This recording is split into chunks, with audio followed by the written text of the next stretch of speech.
Welcome to Highly Sensitive, Happily Married, the podcast that teaches you to not only have an easier marriage as a sensitive woman, but to have one that feels more amazing by the day.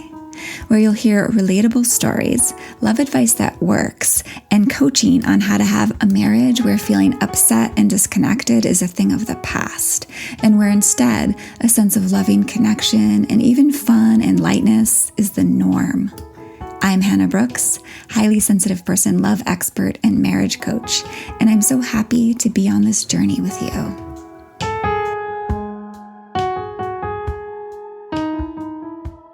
Hello, my friends. I hope you are very well today. I hope you can't hear my slight out of breathness. I am kind of chuckling because I came in here to record this podcast for you today and realized that my stuff was just all over the house. My mic was in my eldest son's room, and so I went up there and I set it back up in here, and then I realized my yoga blocks that I stand on to make my counter a good height, they were not in here where they almost always are. And so I had to go look around the house for those. And it turns out my 6-year-old had taken them to play with and build something with. And then I got all ready, and then I realized, oh no, there's a cord that's missing. And so I had to run back upstairs. So I've just been doing this little mini marathon around my house in order to record this podcast today. I know those of you who are moms can probably relate to your stuff being not where you expect it to be. In any case, today I want to offer you a quick bit of encouragement and really a reminder about love and marriage, because I needed this reminder for years myself. And I find that my clients sometimes need this reminder as well. And I think it's because it's what I'm going to share today is a little bit of a different narrative than the one that we get from our culture. And I believe that the primary narrative that we get from our culture is not conducive to having an amazing marriage. So I'm gonna give you what I find to be way more true about having an amazing marriage. I want to offer that this might be a good episode to share with your partner if your partner is open to such things. I would never suggest forcing or demanding that your honey listen, but if he's open, this is a good one. And I know we talked last week about inviting your partner to change things with you or grow and make the marriage better with you. So here's another little piece you can offer to invite him into. All right. So I know how, I know what it's like to be discouraged in love, and really how easy it can be to feel like when things aren't feeling good, when things are feeling like they're going downhill and they aren't improving. Right? I know what that's like. And so again, I want to give you a little bit of encouragement today. And I want to start off by sort of offering you this analogy of marriage being like a complex toy. Okay, this is a little bit of a funny analogy, but right, like imagine you have bought like a new complex toy. This metaphor came up for me because my father-in-law likes to give my littlest, some sort of interesting kind of complex toys that require understanding how to work with them and how to put them together. And so imagine that you were given one of these complex toys and you try to assemble it without reading any of the instructions, right? And you get really mad at it. You're like, oh, there's something wrong with this toy. It's no good, right? But the thing is, you didn't read the instruction manual to learn how it works and how to use it, right? Now, I think a lot of us take that approach to our marriages, and unconsciously, right? I know I did. Like, I was like, oh, I should just be able to know how this works, right? Like as if it was innate in us, as if it was an innate in me to like just know how to have an amazing marriage, how to have a good marriage, how to have a marriage that stays vitally alive for all our years together, right? Just like a complex toy, it's not innate. We need to learn it. We need to learn how to work it. And one of the biggest problems I see when it comes to love is that we don't expect this. We don't understand that it is a learned art and science. It is not innate, and I'm having trouble with that word, an innate knowing that we are just all born with, like knowing how to have great relationships. No. I love the quote by Sidney J. Harris. He really hit that. I think it's a he. I don't even know Sidney because I don't know. They really hit the nail on the head by saying almost no one is foolish enough to imagine that he automatically deserves great success in any field of activity. Yet, almost everyone believes they automatically deserve great success in marriage. Right? Most of us don't think we need to learn anything or work for that great marriage. Now, you may think differently at this point, but I bet there's still a part of you that doesn't fully get that. Because there even isn't me sometimes still. And I think that the narrative that most of us have been brought up with is like the Sleeping Beauty narrative that like, oh yes, you find the right person and then it just works. It's all about finding the right person, and then love just exists with no effort. Right? This is not true. It's just false. It's just plain wrong. And here's the thing. I believe you totally do deserve great success in marriage, but just not automatically. Like anything anyone wants to be good at, like writing or basketball or painting or surgery, right? Or baking amazing cakes or being an amazing skier, right? Like all of those things, loving, lasting relationships are learned. And of course, if you've been listening to my podcast, you've been gathering this, that we humans just aren't born or raised naturally knowing how to thrive in marriage. Right? We have brains that don't come wired perfectly for love, or that have a lot of other stuff that kind of fights against the capacity for amazing love. Right? We don't come into this world with a brain that naturally stays in love. And we have conditioning from our culture that prevents us from great love that lasts. Right? And so falling in love, as I oftentimes say, is easy, is effortless. But staying in love isn't. If you're anything like me, you really didn't know this for some time.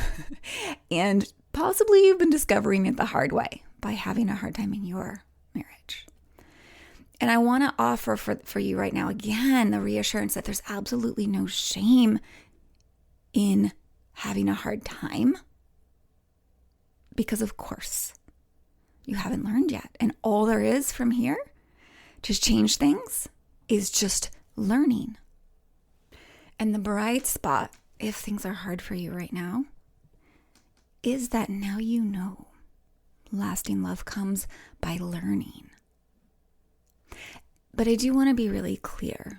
Learning doesn't mean just passive consuming of information, like books, articles, listening to talks or webinars, and yes, even this podcast.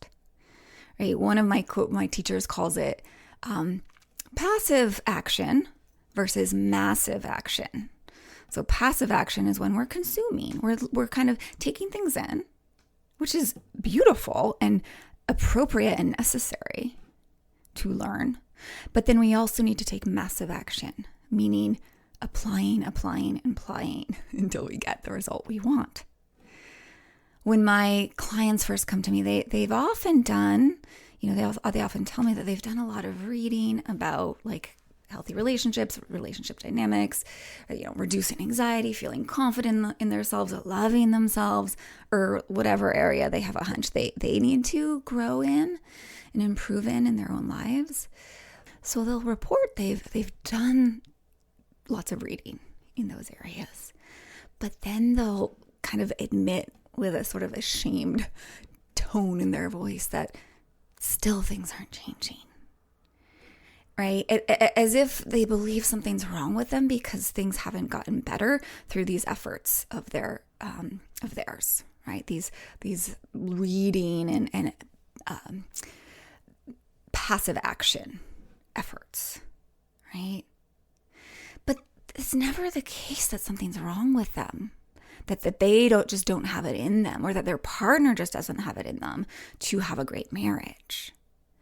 It's just that they don't understand how real learning and growth and change actually happen, and ultimately how to kind of work with their own brain to stop interfering with making the changes they want, and instead to get it to start helping them to make the changes they want.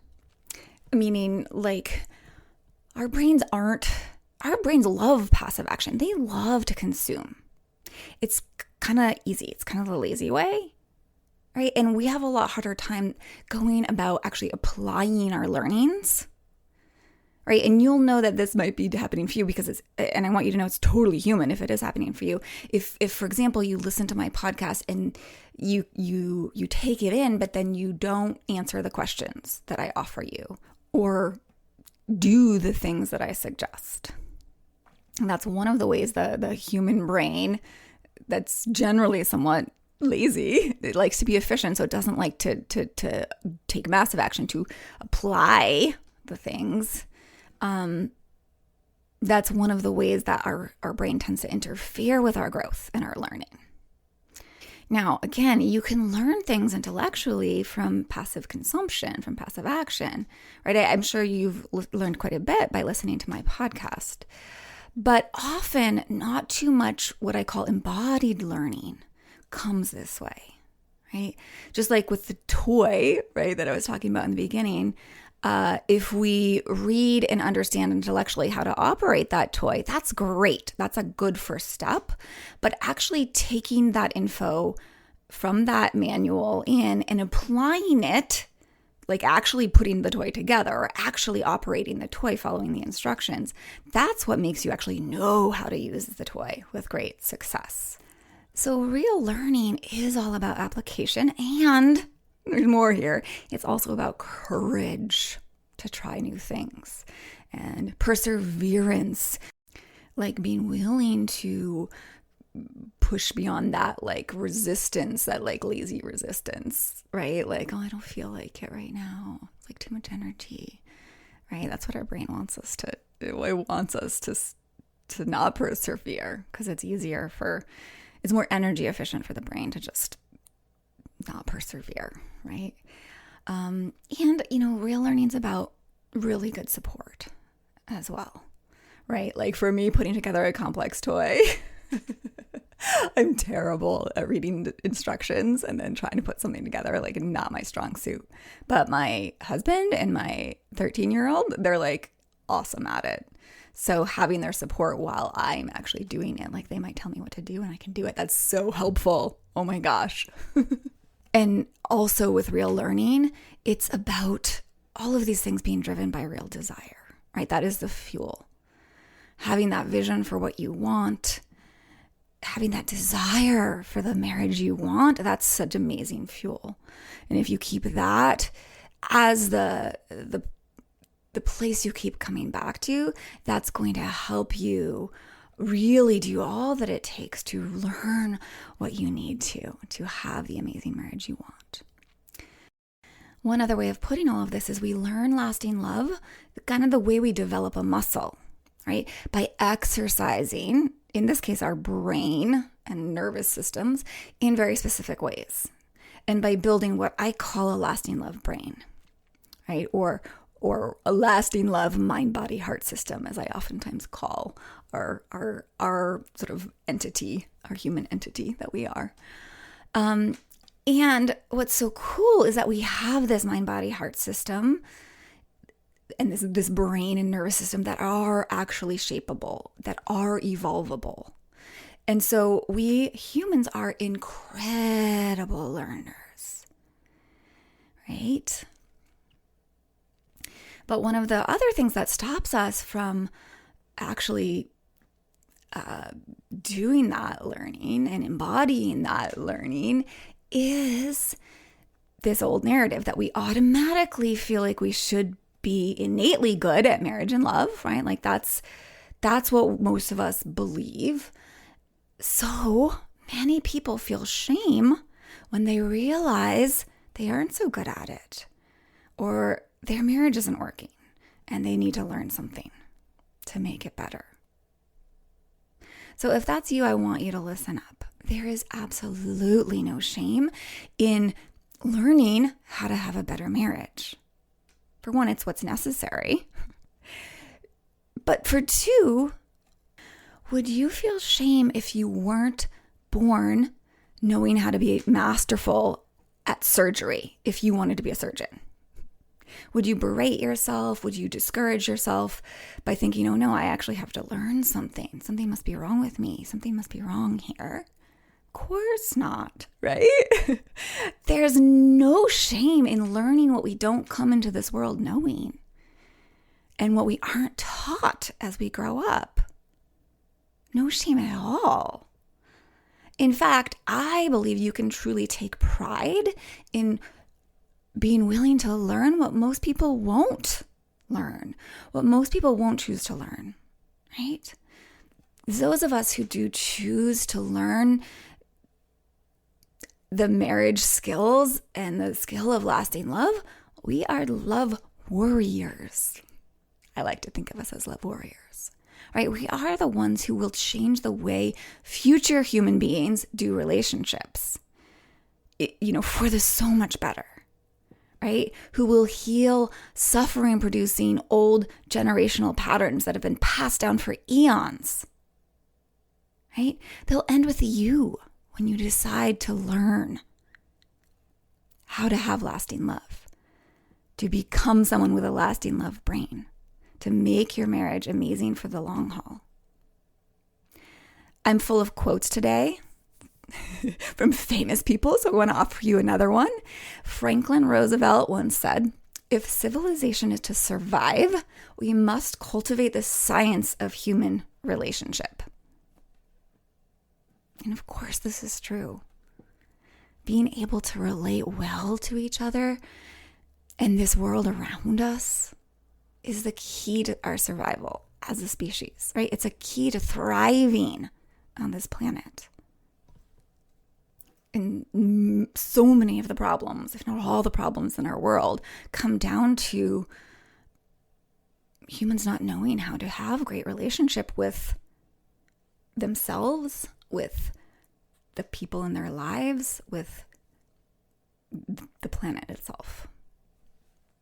And we even know that those great relationships, like for young developing nervous systems, like the little ones in the world, when they're surrounded by people in great relationships and in a loving home who have great capacity for loving and being in respectful relationship to each other, those little nervous systems, those little beings develop in a very healthy way, who grow up to be the planet healing leaders we all need at this time. And they don't grow up to be the people who are hungry for power and ransacking the land and hurting other people and keeping other people down so they can feel powerful. Okay, little rant there. But really, on top of all of that, the benefit of learning to stay in love and to have an amazing marriage is for you having what most of us will never have. Most of us who don't learn love will get by, right? We'll tolerate their marriage for years, or we'll get divorced and then go on to have more mediocre relationships that they just have to tolerate with similar problems as the first one, right? The lacklusterness, the arguments, the cold wars, the eating out with each other with nothing at all to say. You know, those couples who sit at restaurants and have nothing at all to say to each other. But those of us who do learn the skill of lasting, loving intimacy will get to have like expansive love for the long haul of their lives.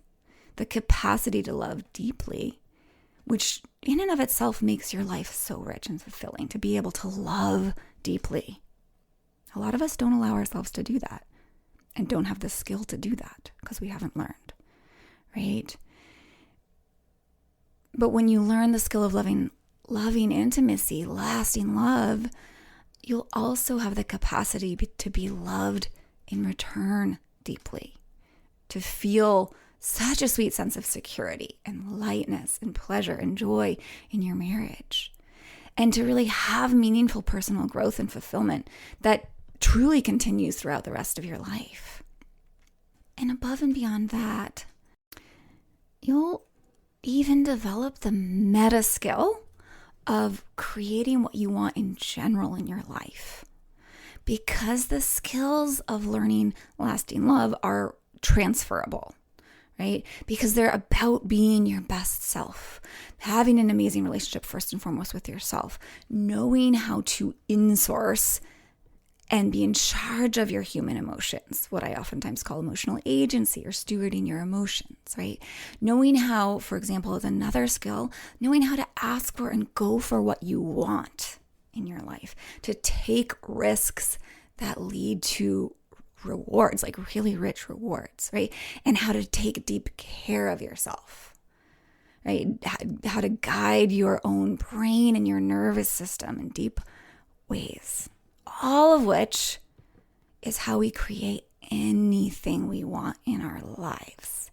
I'm sure I've said this before, but again and again, I'm always thrilled to hear when my clients tell me, oh, by doing all this work with you, my career exploded. We're working on their marriage, right? And my relationship with my mother, that was a terrible, painful relationship for 20 years, has gotten so much better. I've healed that relationship too. And for me, like my work in the world, this work that I do here for you and with my clients, this work was built on the same skills I teach my clients in their relationships. Yeah, like without having those skills, my capacity to create this beautiful business that's so fulfilling to me and helps you so much, so many people so much, it wouldn't have been possible. So I'll say it again. The skills we learn as we develop our capacity to have an amazing marriage are transferable skills that up-level all areas of our life. So that's amazing and never anything to be ashamed about. Something to be thrilled and excited about. So many benefits in this work. I want to offer you one more quote from a famous person, Ursula Le Guin. This is one of my favorite quotes. If you follow me on Instagram, you will have seen me post this before. She wrote, "Love doesn't sit here like a stone. It needs to be made like bread, remade all the time, made new." And what I want to take from that for you today is that to have the kind of love that you want in your life, you need to be purposeful about it and learn the art and science of lasting love. I myself still do so every single day, and therefore every single day I truly get to revel in the unwavering love that I've created in my marriage because of my efforts, because of my continued learning. So be willing and even eager and excited to learn the art and skill of lasting love. Truly, it's the best investment of your time and energy you can make in your life. You can't lose out on anything by doing it. You can only gain so much. If any of this inspires you and motivates you to keep at or reapply yourself to the learning of having a great marriage, I'm thrilled and I highly recommend going back through listening to podcast episodes here that you may have missed, or re-listening to other ones and then actually applying some of those action points that I offer in most of my podcasts, not all of them. That's a great starting point. Or if you're really serious about truly learning the art and science of having a lasting, amazing marriage, come coach with me. We go into depth on it and you come away masterful with a brain that is a lasting love brain, with a marriage that gets better and better all the time, with the trust in yourself that that's, of course, going to always continue and that you will always know how. And the skill then of also being able to go on and create what you want in other realms of your life. To get started and learn more, set up your consult call by going over to the link in the show notes or heading to www.lifeisworthloving.com and click the Work With Me button, and you'll find lots of places to schedule your consult call. And to all of you listening, if your marriage doesn't feel as amazing as you want it to, it's just about learning. So get learning and enjoy the incredible rewards it will bring you.